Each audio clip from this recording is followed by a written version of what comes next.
On poursuit en politique provinciale avec notre collaborateur. Bonjour Alain. Bonjour Marc-Claude. Ouais, on va parler justement de Benoît Charette qui vient d'annoncer qu'il n'allait pas se représenter, actuel ministre des Transports. Oui, actuel ministre des Transports, qui avait fait le saut vers la CAQ. Il avait été élu la première fois en 2008 sous le Parti québécois, sous la bannière, été réélu 4 fois. Il avait perdu une fois dans cet intermède-là.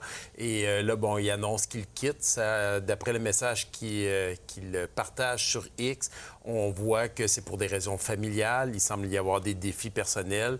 Christine Fréchette semblait être au courant. Peut-être que la journée aujourd'hui était propice pour pas qu'on en parle trop non plus, parce que ça reste quand même un autre ministre qui quitte la CAQ en vue de l'élection. Alors qu'on est concentré tellement sur cette guerre commerciale. Tout à fait.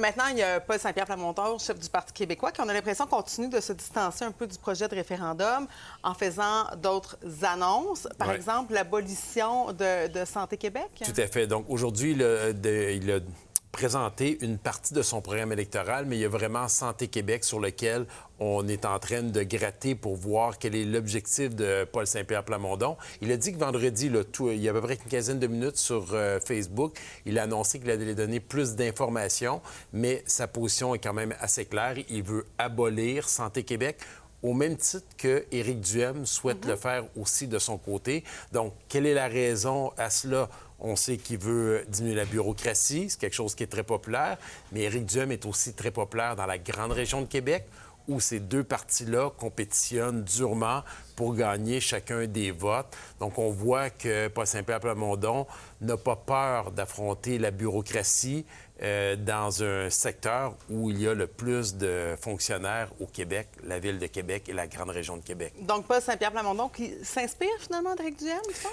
Bien, on sent un peu une tendance à aller vers la droite. On l'a senti lors de l'élection d'Alex Boissonneau, dans ses prises de position qu'il a fait. On le voit dans les enjeux identitaires au niveau de l'immigration. Et là, on sent que Paul Saint-Pierre Plamondon veut se démarquer. Il veut aussi faire une grande différence entre l'interventionniste de François Legault, alors que dans le passé, c'est plus le Parti québécois qui avait cette image-là au niveau politique.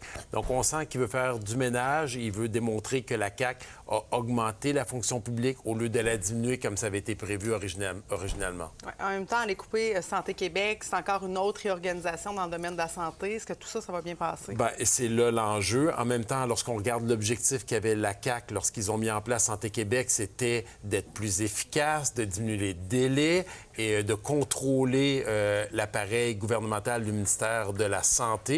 Et ils ont rajouté une couche. Les résultats ne sont pas nécessairement là. Donc, je pense que c'est une mesure qui risque d'être très populaire. Il reste à expliquer qu'est-ce qu'ils feront avec les 1100 employés.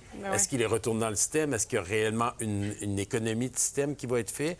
Donc ça, c'est les questions qu'on va devoir poser. Une petite dernière sur l'hymne national proposé par le Parti conservateur. Est-ce que là aussi, on va aller chercher la fibre nationaliste? Peut-être que là, c'est Éric Duhem qui joue dans les plates-bandes de PSPP. Là. Tout à fait. Mais en même temps, moi, je ne suis pas nécessairement convaincu que c'est une bonne stratégie. Il devrait peut-être se concentrer sur ce qui fait sa marque de commerce. Moins de taxes, moins d'impôts, une moins grosse bureaucratie, moins de paperasse, au lieu de s'éparpiller, parce qu'il n'y a personne qui pense vraiment qu'il pourrait être le prochain gouvernement.